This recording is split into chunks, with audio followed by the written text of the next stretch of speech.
to the Culinary Saijiki podcast.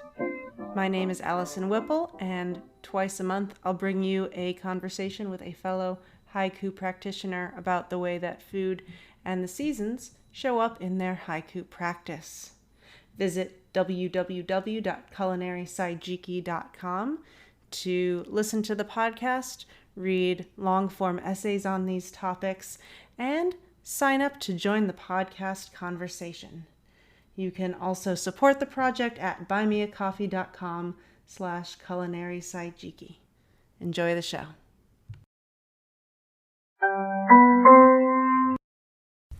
Welcome to episode 11. And first, I want to say thank you to Peter Schmidt for buying me 5 coffees this month. I am now 48% of the way to my goal of covering my web hosting costs for the year, and I am so excited about that.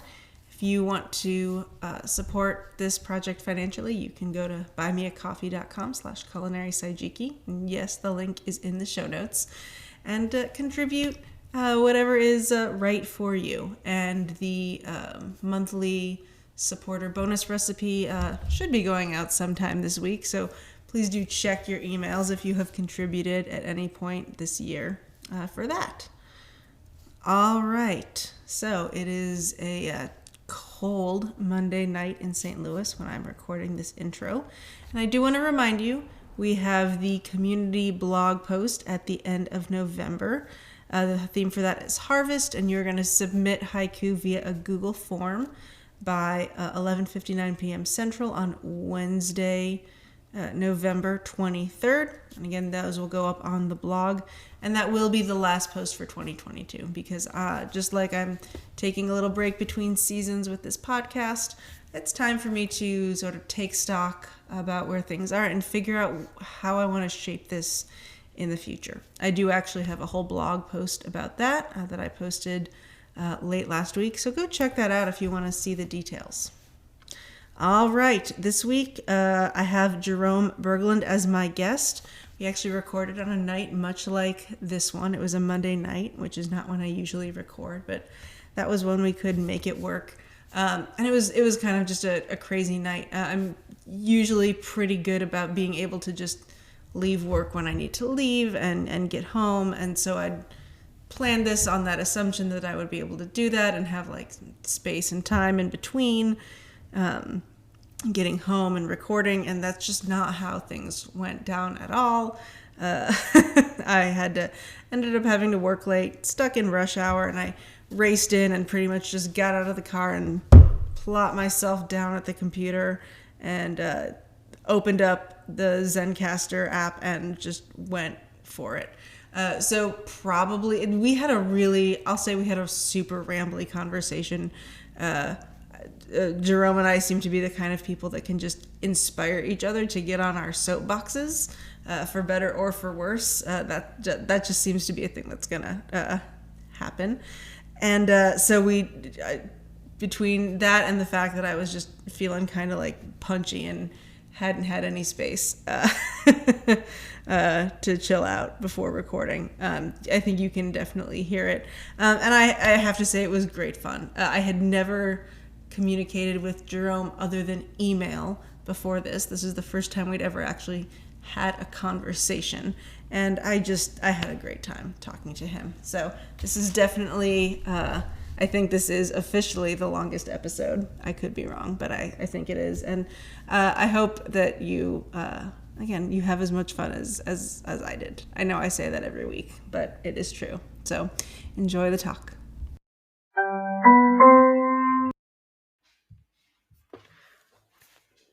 Jerome Berglund graduated from the University of Southern California's Cinema Television Production program and spent a picaresque decade in the entertainment industry before returning to the Midwest, where he was born and raised. Since then, he has worked as everything from dishwasher to paralegal, night watchman to assembler of heart valves, which honestly sounds like the perfect set of professions for a poet. Jerome has exhibited many haiku, senryu, and haiga online and in print, most recently in the Asahi Shimbun, Bear Creek Haiku, Cold Moon Journal, Daily Haiga, Failed Haiku, Haiku Dialogue, Scarlet Dragonfly, and The Zen Space. So welcome, Jerome. Thank you so much for having me, Allison. Do you want to start with your first two haiku? Of course, yeah. Okay, let's see. And they said never use science, cooking math. And they said never use science, cooking math. Trying to do too much, wishbone's sharp crack. Trying to do too much, wishbone's sharp crack. And the first question I have, I do want to dive into the food content, but I am so fascinated by the way you format your three liners in particular. Oh, thank you. You um, sometimes center, some of them are totally centered, but usually it's, one or two lines will be left justified, and then another line will be indented. And that is a way I used to format, and then I sort of got trained out of it for various reasons, many of which have nothing to do with haiku and have to do with other creative writing programs I was in. But I'm interested in what informs your use of indentation and how you choose to format your poems, especially those three liners. The first one there, with the middle line sort of indented. That's I just started doing that recently, but that's sort of I believe Kerouac sort of was a fan of using that approach sort of for Senryu. Um, it was something he started off reading the translations of I forget who was a gentleman, but there were a couple of the kind of classic guys that were translating stuff that he was exposed to, and he started doing that. So I was reading that amazing collection of Kerouac's different poems, and that just seemed like a nice way to sort of distinguish between the haiku with the sort of the kind of the symmetrical with the first and last line indented, and the middle one. It sort of creates that beautiful sort of mirror image, which I really like a lot. Where Yeah, it's it is definitely that that formatting. I think and one of the reasons I wanted to bring it up is we are in an audio format, and so it's sometimes hard to perceive that. But when it's on the page, it does look lovely. And now that I'm thinking, I haven't looked at any Blythe translations that's what it in. was. It was Blythe. Yep, Yeah, it precisely. was Blythe. I was like, I haven't looked at any in a while, but like, now that I'm thinking about it, I'm like, oh yeah, Blythe. There are many Blythe haiku that look like that. So. I'm not sure where they got it from, but I love it. I mean, it's the traditional haiku. It's kind of the one line, and it's got that sort of straight, sort of symmetrical feel to it. So it seems like they're maybe trying to kind of replicate that in a English format. It's wonderful. Yeah. So in that first one, I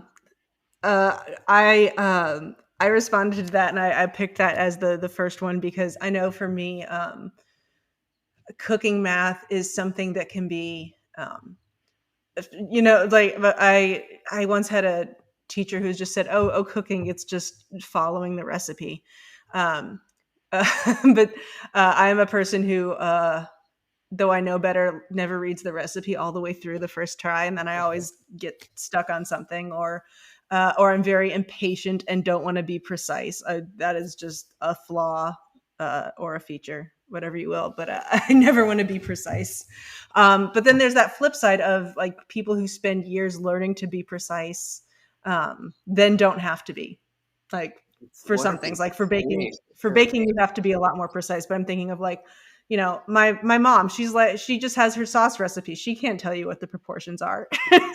She just does it. It's I like mean, the the better math is you're in your a heart. professional cook, like the better you are at cooking, kind of the more you can sort of be free and just sort of eye things. And my grandma, she made the best chili, and I mean, she never used any of that. She just kind of be throwing stuff in, and somehow it always worked, and it was always a little different too, which kind of gave it a little bit of excitement. And sort of every time you were doing it, it was sort of a little bit unique.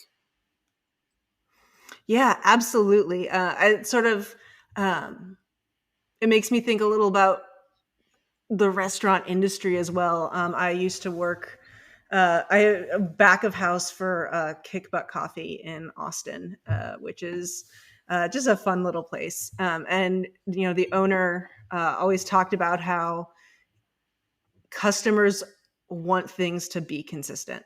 This is why, for better or for worse, like fast food is popular because especially if you're traveling, it's like, well, you know what? I know what I'm going to get at a Wendy's. It may It not is be the best thing, sure. but it's familiar. And he had always wanted to be like, oh, we're going to chop our tomatoes fresh every single day for our salsa. But then, even in Texas, a February tomato is not an August tomato. And so he switched to canned tomatoes for the salsa, and everyone liked it more because they knew what they were going to get. And and then on the flip side, my favorite sushi restaurant in St. Louis, like the sushi is always amazing. Like no, I've never had anything bad there. And like sometimes it's just like there's different mushrooms in the miso soup this week than there were last week. I literally eat there every Wednesday.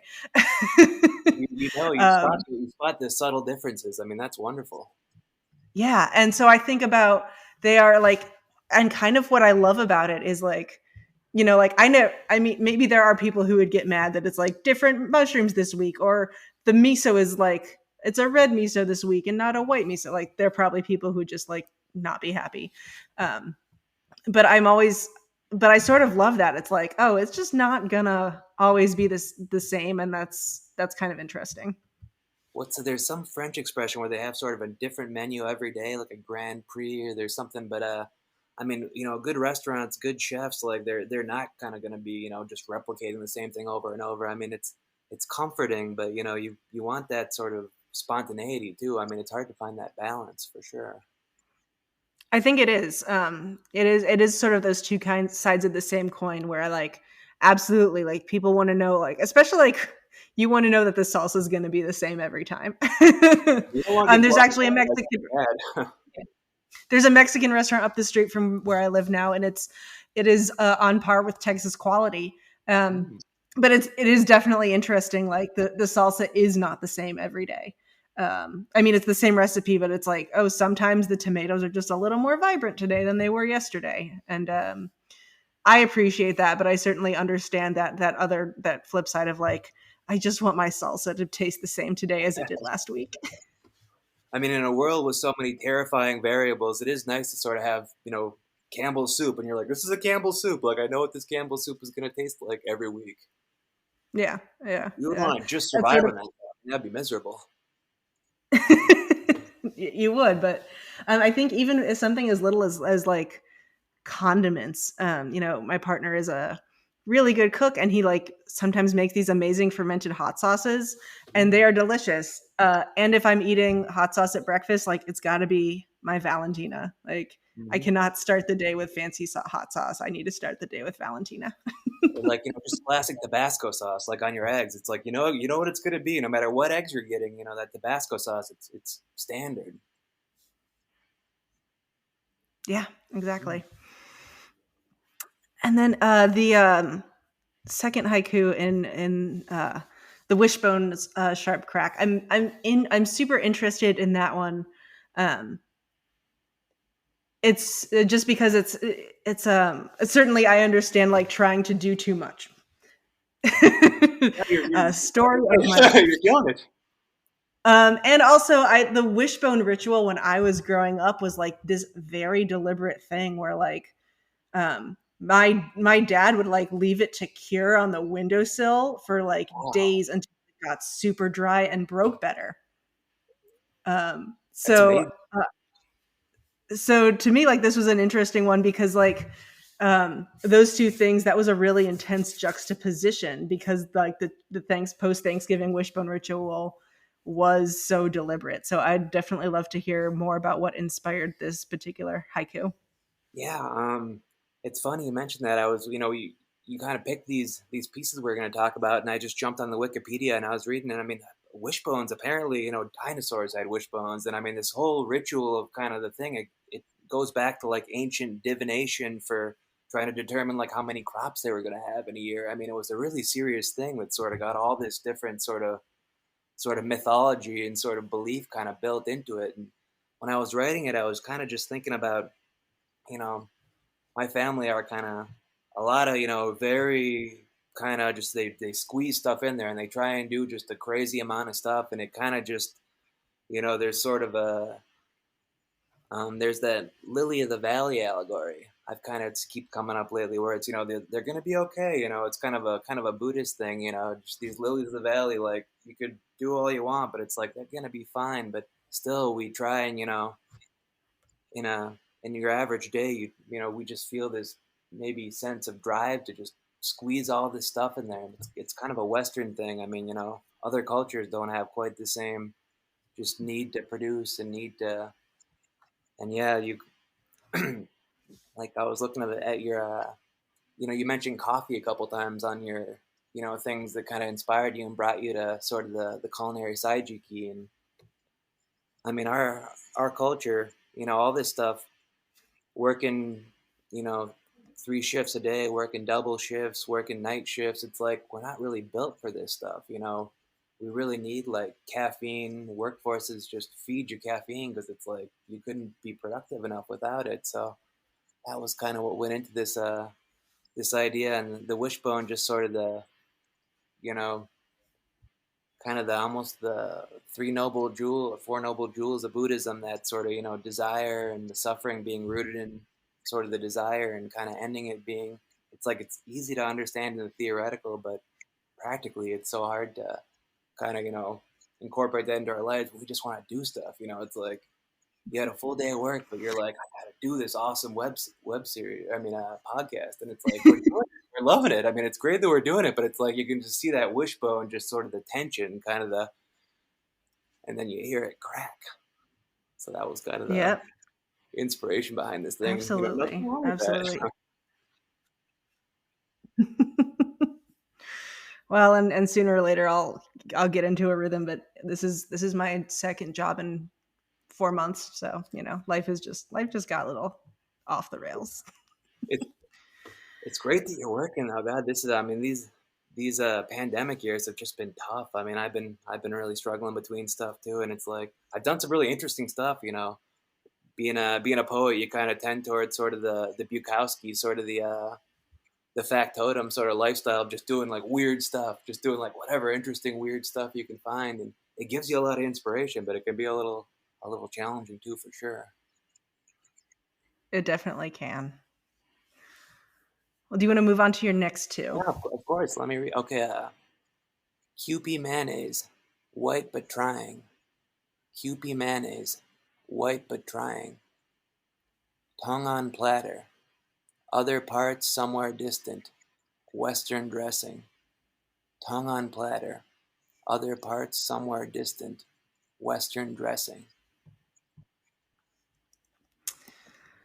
So the Kewpie mayonnaise one. First of all, this one was the one that made me laugh of all the ones you sent, and I admit I have a soft spot for haiku that make me laugh. And since this is an audio format, I do want to mention there's a double colon between the words mayonnaise and white. And of course, I always have my own reading of things, and it's not always what the author intended. Um, but for those of you, for y'all who don't know, Kewpie mayonnaise is a Japanese brand of mayonnaise. I am quite fond of it as well, honestly. Like if you're going to make Japanese pancakes or other things, if you're going to make onigiri rice balls, it's useful to have. But to me, this is a haiku that sort of speaks to like a sense of Orientalism that many people have. I might be off base with that, but that's certainly what came up for me. Yeah, absolutely. I mean, it's tricky. Like I'm reading that book Cast right now. It's an Mm. amazing book, but it kind of gets in. Recently, I also read that How to Be an Anti-Racist book. But it's like Hmm. you look at sort of just this race in general, and it's sort of this arbitrary, problematic construct. But it's like it's still everywhere, and it's still, we're all kind of trying to separate ourselves from it and sort of just forge these more egalitarian sort of approaches to stuff. But you think of mayonnaise. What was that comedy movie a couple years ago? Undercover Brother. Did you ever see that by any chance? I didn't see that one, but I do remember like seeing promos for it.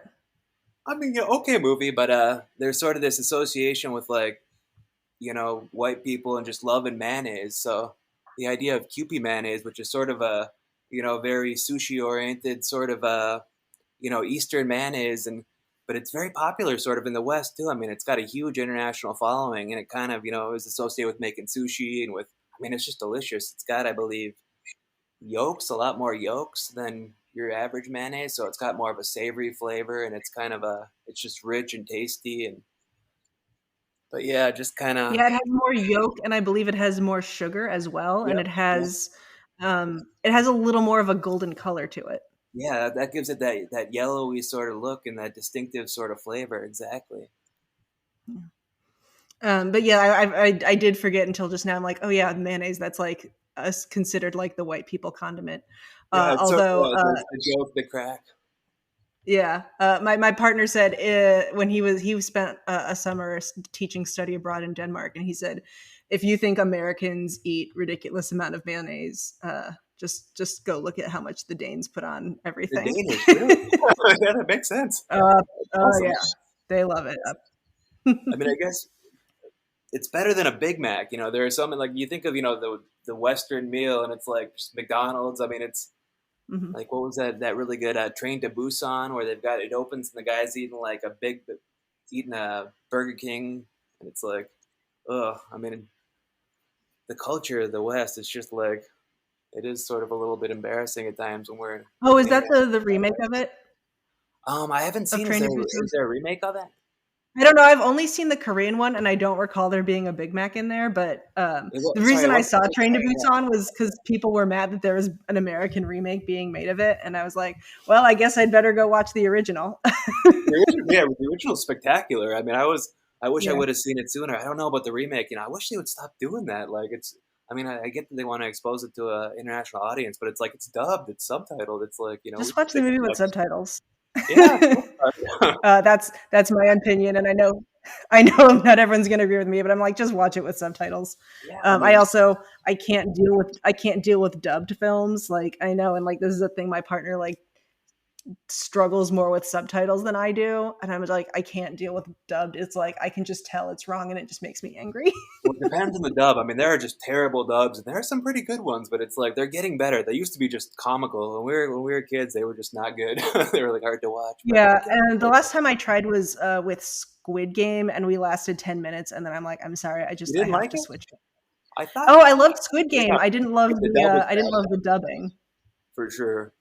It can be Yeah. just. I mean, if you're looking for their mouths to match, I'm sure it just sets you off the whole time when they're not quite. Yeah.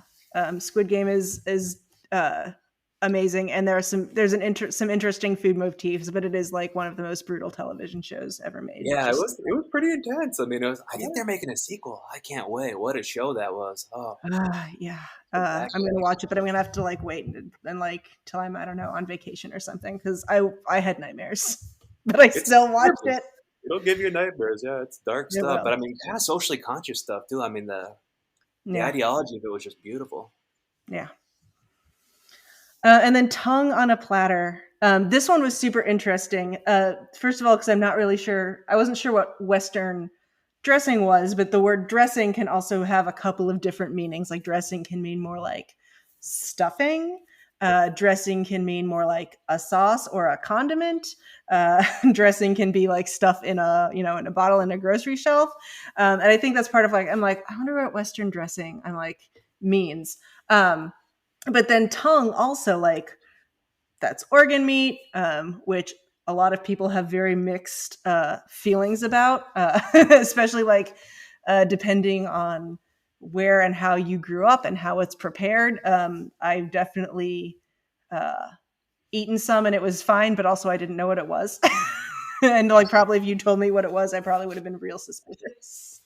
So I'm super curious about, and I think there's just like a lot of super interesting implications behind that haiku that I just can't quite parse. So I'm very interested in what you have to say about it.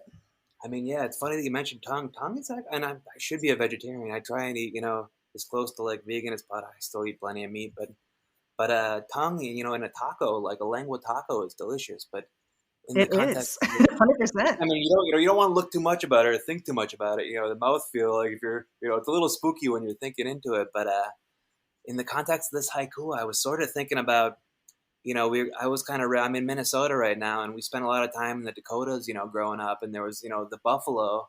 the buffalo and bison are kind of they're coming back. I mean, they're trying to kind of, but they used to roam all these areas, and they were just hunted down to the point of nearly extinct for mostly for their tongues. I mean, it was kind of a you'd see photographs of it, and there'd be just these massive, just stacks of dead buffalo, and they just cut the tongue out, and leave the rest to rot.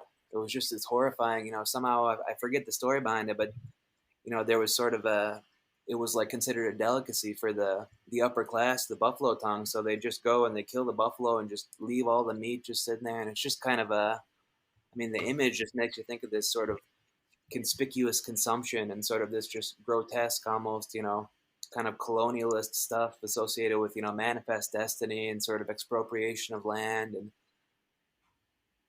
and I mean the tongue when it arrives in one of these restaurants and in whatever western area. I mean, you're just kind of seeing this beautiful tongue on a platter. The rest of it's all just somewhere distant in a pile rotting, and that image kind of just makes me think so much of this you know kind of the neo-colonial different things that are going on. And I mean, we hope that we're moving past this stuff, but it's like all these cell phones, they're I mean, who knows where all these different minerals that are in them are coming from. I mean, some of the other ones in here, you think about supply chains. Like, I love chocolate, but it's like, if you really look into it, there are enslaved people in these chocolate mines. Like, I mean, it's horrifying, you know?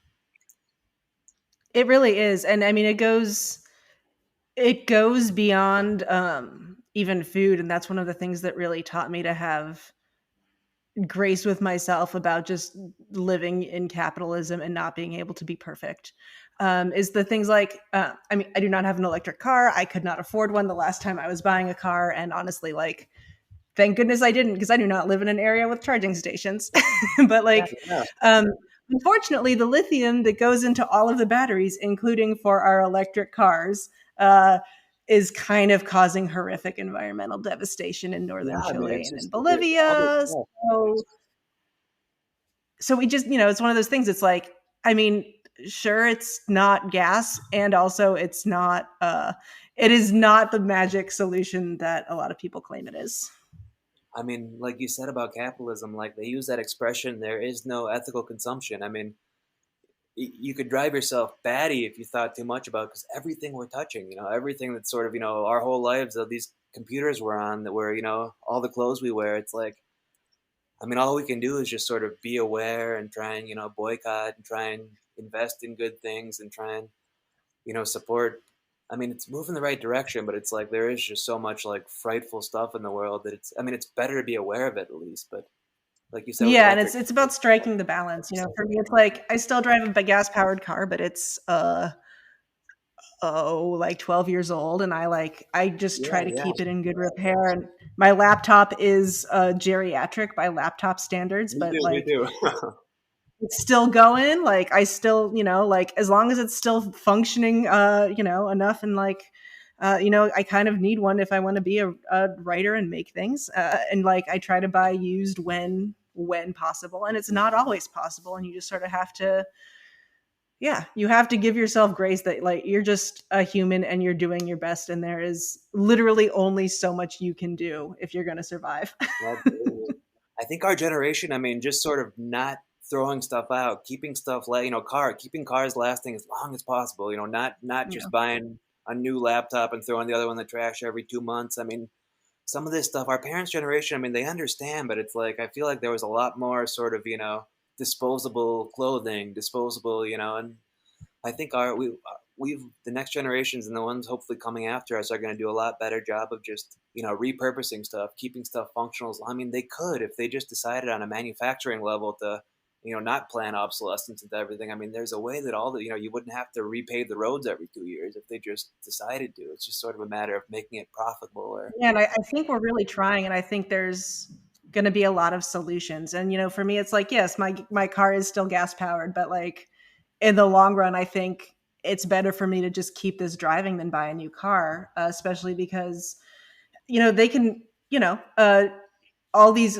these display panels and things, those can only be guaranteed for about 5 years. And with Teslas, there's only so much you can do to repair them after the battery goes. because of the way it's wired in.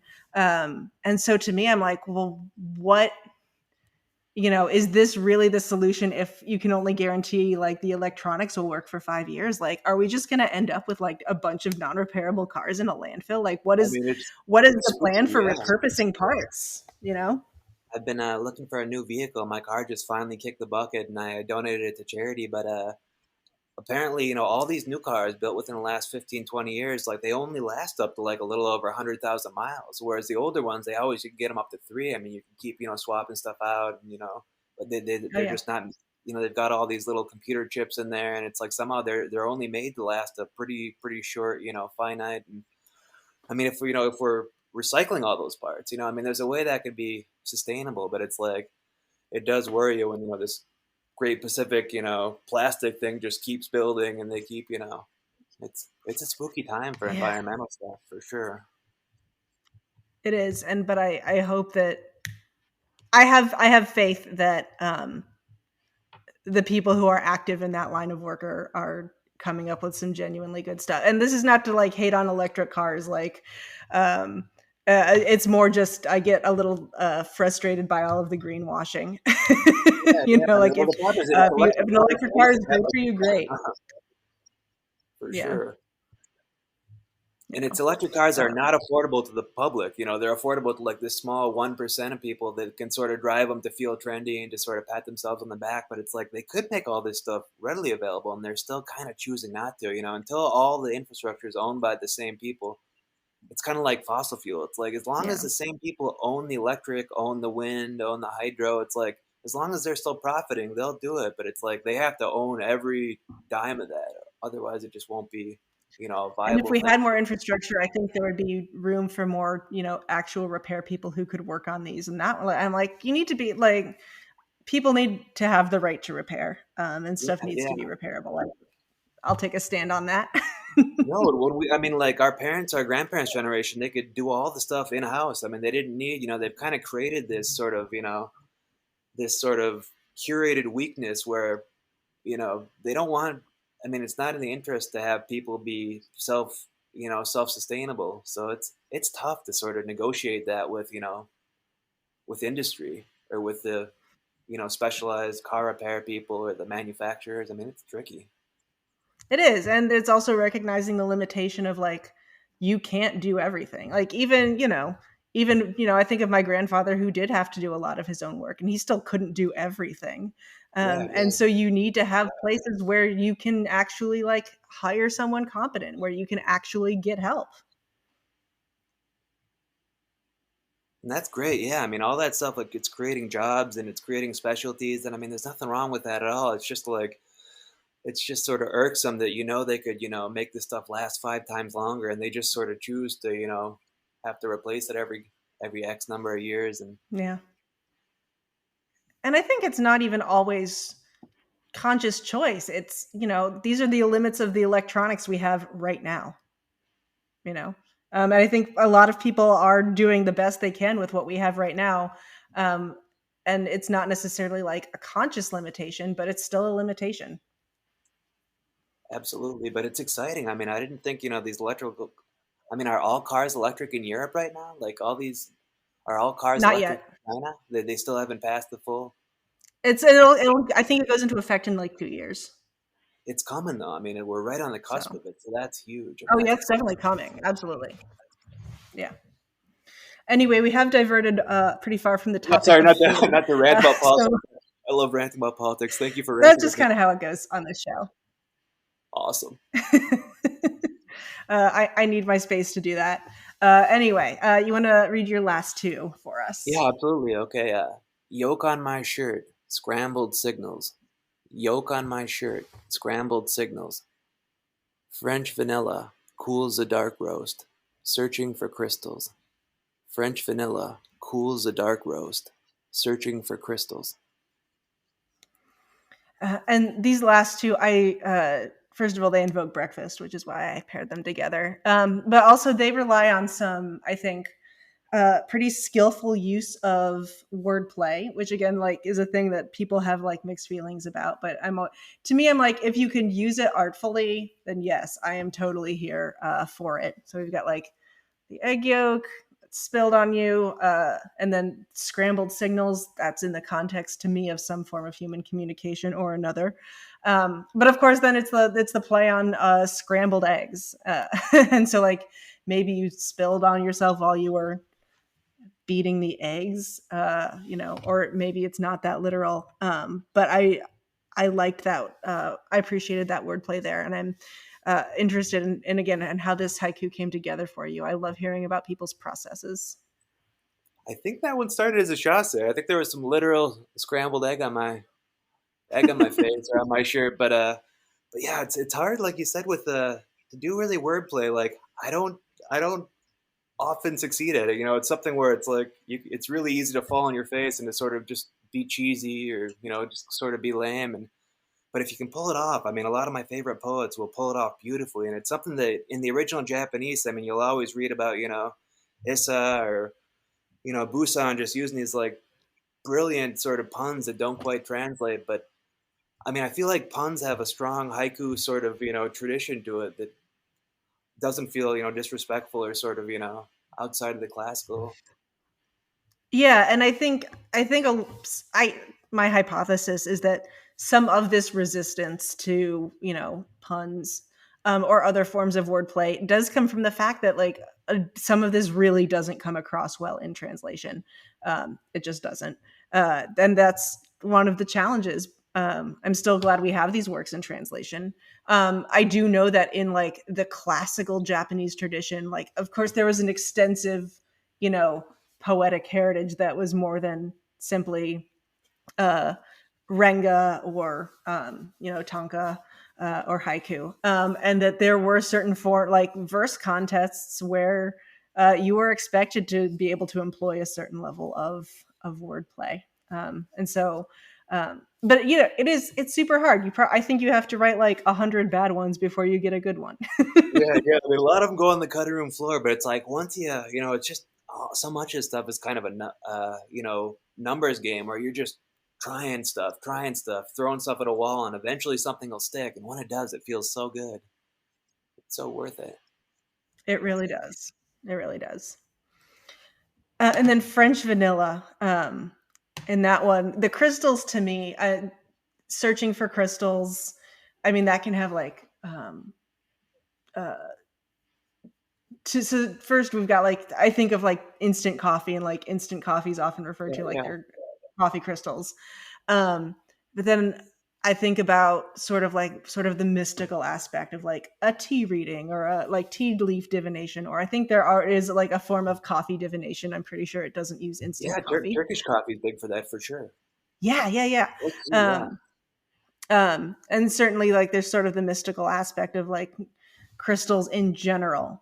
Um, so that was where my mind went with this. But again, I'd love to hear your process and how that one came together. yeah. I mean, somehow all these, when you're kind of just sitting in, this is a little bit more of that supply chain stuff where there's so many of these sort of just deeper meanings and sort of sources rooted in all these things in our kitchen. And I was just kind of, I love French vanilla, I love dark roast, I love crystallized sugar. I mean, all this stuff, like you look at it and there's just this like rich sort of almost like a an opera of like different stories and places and sources. And I was I was watching this really excellent document. It was sort of a documentary, sort of a fictionalized. It was called The Last Forest on Netflix. It was about I forget which indigenous tribe, but they were sort of I mean they've survived, but they've really been struggling with I think it was people were looking for gold in that context, and there was just a lot of they were one of the last tribes that were surviving. And they just somehow they were gold surveyors, and somehow just the next morning or a couple days later, just having I, coffee, I was thinking about all that. wow. Yeah. And I didn't even think about sugar crystals. I don't know why that didn't occur to me. No, no, I mean there's a lot of crystals, yeah. It didn't even occur to me. Um, it might be But because I don't normally take sugar in my coffee unless John is making Turkish coffee or he's making Cubano coffee. oh I yeah, just don't take sugar, so I don't even like I only associate sugar with like special coffee, not regular yeah, coffee. yeah, for sure. No, that Yeah. but you were talking about, divination and stuff and like the Turkish tea readings and the reading of tea leaves, and I Mhm. mean that stuff is really fascinating too for sure. I find that stuff so interesting. Yeah, I do too.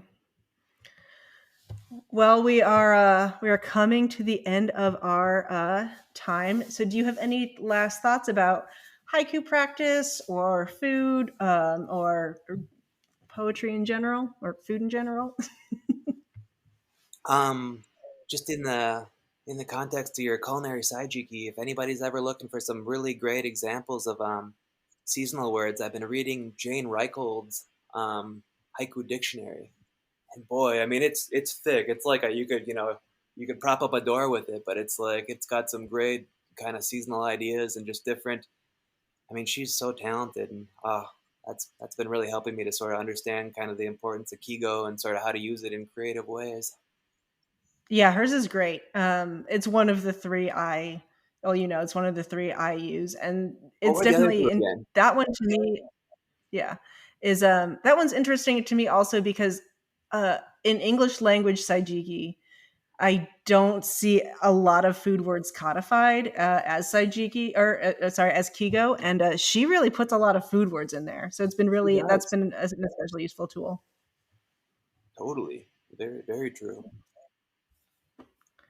Well, thank you so much. I'm so glad we were able to make this conversation happen, and yeah, thank you for joining me tonight. Thank you for having me, Allison. Oh, I was so nervous. I hope I didn't pronounce everything wrong. When it comes to the Japanese, it's so hard to pronounce everything right, but That's, I mean, I have to, I think, possibly read some French, a haiku in French for the Poetry P podcast this weekend, ooh, and it's fun. just going to be terrible. It's going to just be like I might just read the English version and skip the French because no one wants You, to hear you my did French. such a beautiful job on the last one. Oh, everybody enjoyed that so much. Was it a Ivanka's that you selected for your Yeah, your judges nomination? That was amazing. That was yeah. so good.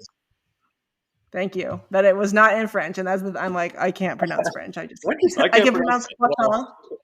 croissant, and that's it. It's a beautiful language. I mean, I wish I could pronounce it. I'm trying. I got the Duolingo on my phone, but it's going to take some time.